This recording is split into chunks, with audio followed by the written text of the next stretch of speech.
Welcome again to From the Field. It's one of those great times of day. It's early in the morning and it's when we get started on our project. And today I'm going to be introducing to you Trisha Broy. She is one of our graduate students who just finished her dissertation, and she has been working on collared rim storage jars. Trisha, it's good to see you. How have you been? Pretty good, Dr. Bates. Well, this is an exciting day for you. We have found so many interesting things here in this site in particular. But how did you get interested or started in archaeology? You know, I started out as a religion major in undergrad, and I just loved the study of the Bible, particularly the Old Testament.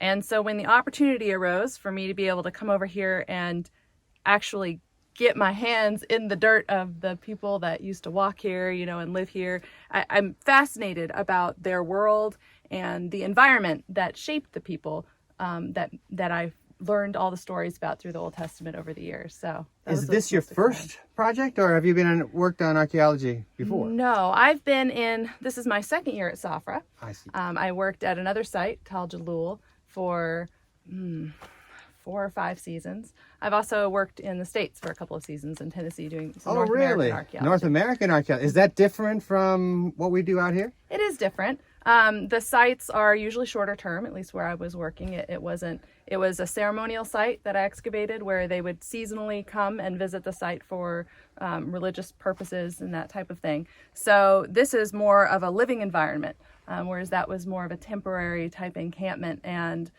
the pottery here is very rich and plentiful, whereas in North American archaeology, we didn't have as much, you know, a few small pieces that we'd find, but not the, because of it's such a short-term site, there's not the accumulation of, you know, artifacts and objects that we have here that we're so blessed with.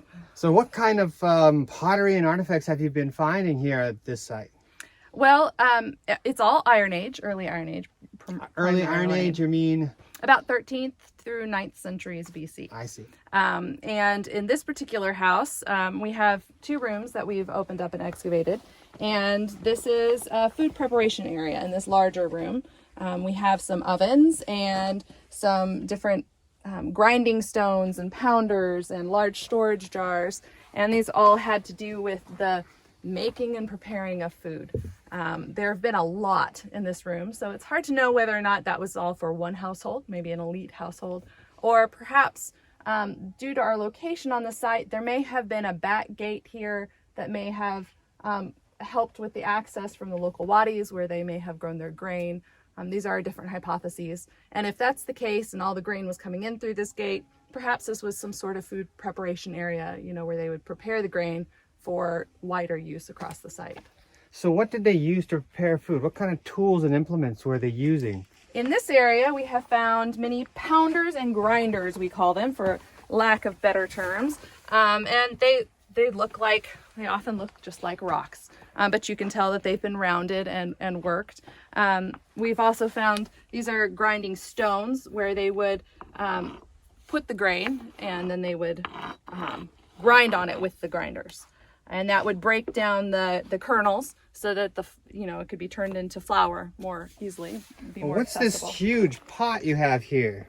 This is what I've been studying for my entire dissertation. This is a body sherd from a collared rim pithos.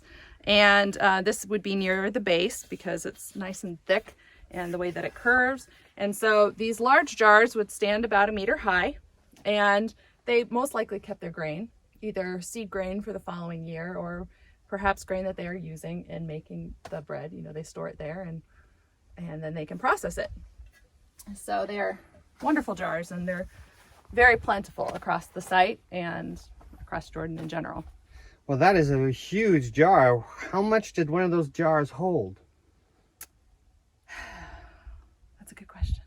But that's what you're studying, right? That's part of what I'm studying. All right. It varies. The jars themselves can vary from about 1/2 meter in height up until almost 1.5 meters, some of them. Oh, so it just depends on the size jar. About 50 liters to more, you know. Do they just lean them up against the walls? No, they would dig a small hole in the ground, and the bases on these jars were usually pointed or rounded, and then they would kind of rest inside of that hole, and that would balance them.